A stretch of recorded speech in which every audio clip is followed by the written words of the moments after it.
السلام علیکم ورحمۃ اللہ وبرکاتہ۔ نحمده ونصلي على رسوله الكريم، اما بعد، اعوذ باللہ من الشیطان الرجیم، بسم اللہ الرحمن الرحیم۔ سیرت النبی صلی اللہ علیہ وسلم، باب نمبر 17۔ آج کا موضوع ہے گم شدہ بیٹا، لیکن احتیاط کے باوجود حضرت علی رضی اللہ تعالی عنہ کے والد کو ان کے قبول اسلام کا علم ہو گیا تو انہوں نے حضرت علی رضی اللہ تعالی عنہ سے اس کے متعلق استفسار کیا۔ اپنے والد کا سوال سن کر حضرت علی رضی اللہ تعالی عنہ نے فرمایا، ابا جان، میں اللہ اور اس کے رسول پر ایمان لا چکا ہوں اور جو کچھ اللہ کے رسول لے کر آئے ہیں اس کی تصدیق کر چکا ہوں، لہٰذا ان کے دین میں داخل ہو گیا ہوں اور ان کی پیروی اختیار کر چکا ہوں۔ یہ سن کر ابو طالب نے کہا، جہاں تک ان کی بات ہے، یعنی محمد صلی اللہ علیہ وسلم کی، تو وہ تمہیں بھلائی کے سوا کسی دوسرے راستے پر نہیں لگائیں گے، لہٰذا ان کا ساتھ نہ چھوڑنا۔ ابو طالب اکثر یہ کہا کرتے تھے، میں جانتا ہوں میرا بھتیجا جو کہتا ہے حق ہے، اگر مجھے یہ ڈر نہ ہوتا کہ قریش کی عورتیں مجھے شرم دلائیں گی تو میں ضرور ان کی پیروی قبول کر لیتا۔ عفیف گندی رضی اللہ تعالی عنہ ایک تاجر تھے۔ ان کا بیان ہے، اسلام کرنے سے پہلے میں ایک مرتبہ حج کے لیے آیا۔ تجارت کا کچھ مال خریدنے کے لیے میں عباس ابن عبد المطلب کے پاس گیا۔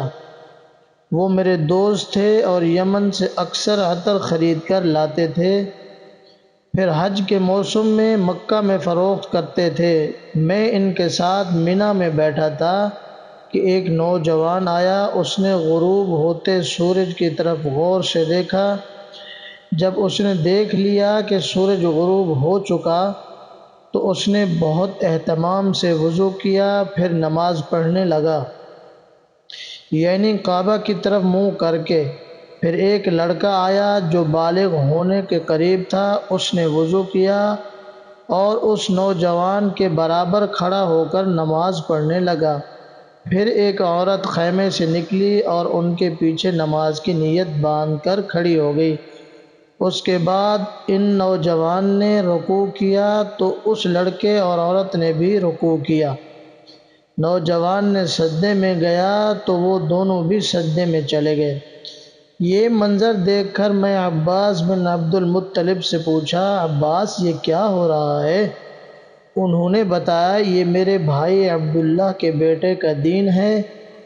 محمد صلی اللہ علیہ وسلم کا دعویٰ ہے کہ اللہ تعالی نے اسے پیغمبر بنا کر بھیجا ہے۔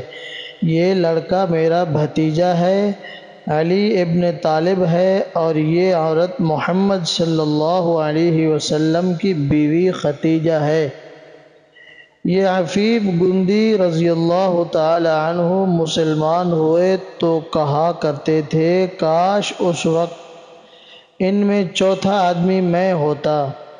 اس واقعہ کے وقت غالباً حضرت زید بن حارثہ اور حضرت ابو بکر صدیق رضی اللہ تعالی عنہ وہاں موجود نہیں تھے، اگرچہ اس وقت تک دونوں مسلمان ہو چکے تھے۔ حضرت زید بن حارثہ رضی اللہ تعالی عنہ غلاموں میں سب سے پہلے ایمان لائے تھے۔ یہ حضور اکرم صلی اللہ علیہ وسلم کے آزاد کردہ غلام تھے۔ پہلے یہ حضرت ختیجہ رضی اللہ تعالی عنہا کے غلام تھے۔ شادی کے بعد انہوں نے زید بن حارثہ رضی اللہ تعالی عنہ کو آپ صلی اللہ علیہ وسلم کی غلامی میں دے دیا تھا۔ یہ غلام کس طرح بنے یہ بھی سن لیں۔ جاہلیت کے زمانے میں ان کی والدہ انہیں لیے اپنے ماں باپ کے ہاں جا رہی تھی کہ قافلہ کو لوٹ لیا گیا۔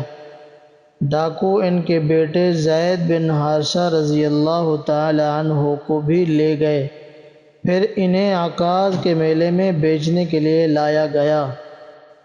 ادھر سیدہ ختیجہ رضی اللہ تعالی عنہا نے حکیم بن حزام رضی اللہ تعالی عنہ کو میلے میں بھیجا۔ وہ ایک غلام خریدنا چاہتی تھی۔ آپ حکیم بن حزام رضی اللہ تعالی عنہ کی پھوپھی تھیں۔ حکیم بن حزام رضی اللہ تعالی عنہ میلے میں آئے تو وہاں انہوں نے زید بن حارثہ رضی اللہ تعالی عنہ کو بکتے دیکھا۔ اس وقت ان کی عمر 8 سال تھی۔ حکیم بن حزام رضی اللہ تعالی عنہ کو یہ اچھے لگے، چنانچہ انہوں نے سیدہ ختیجہ رضی اللہ تعالی عنہا کے لیے انہیں خرید لیا۔ حضرت ختیجہ رضی اللہ تعالی عنہ کو بھی یہ پسند آئے اور انہوں نے انہیں اپنی غلامی میں لے لیا۔ پھر نبی اکرم صلی اللہ علیہ وسلم کو ہدیہ کر دیا۔ اس طرح حضرت زید بن حارثہ رضی اللہ تعالی عنہ آپ صلی اللہ علیہ وسلم کے غلام بنے۔ پھر جب آپ نے اسلام کی دعوت دی تو فوراً آپ پر ایمان لے آئے۔ بعد میں حضور صلی اللہ علیہ وسلم نے انہیں آزاد کر دیا تھا، مگر یہ عمر بھر حضور صلی اللہ علیہ وسلم کی خدمت میں رہے۔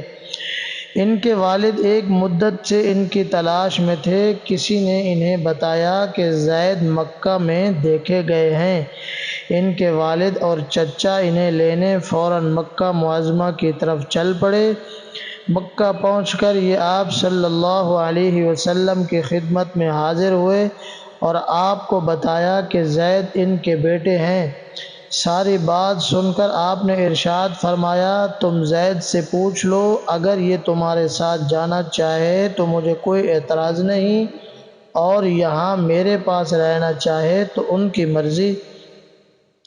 زید رضی اللہ تعالی عنہ سے پوچھا گیا تو انہوں نے نبی کریم صلی اللہ علیہ وسلم کے ساتھ رہنا پسند کیا۔ اس پر باپ نے کہا، تیرا برا ہو زید، تو آزادی کے مقابلے میں غلامی کو پسند کر رہا ہے۔ جواب میں حضرت زید رضی اللہ تعالی عنہ نے کہا، ہاں، ان کے مقابلے میں کسی اور کو ہرگز نہیں چن سکتا۔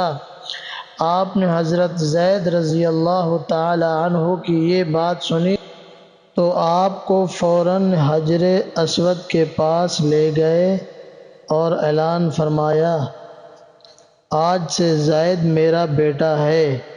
ان کے والد اور چچا مایوس ہو گئے، تاہم نبی کریم صلی اللہ علیہ وسلم نے انہیں اجازت دے دی کہ وہ جب چاہیں زید سے ملنے آ سکتے ہیں۔ چنانچہ وہ ملنے کے لیے آتے رہے۔ تو یہ تھے حضرت زید بن حارثہ رضی اللہ تعالی عنہ، جو غلاموں میں سب سے پہلے ایمان لائے۔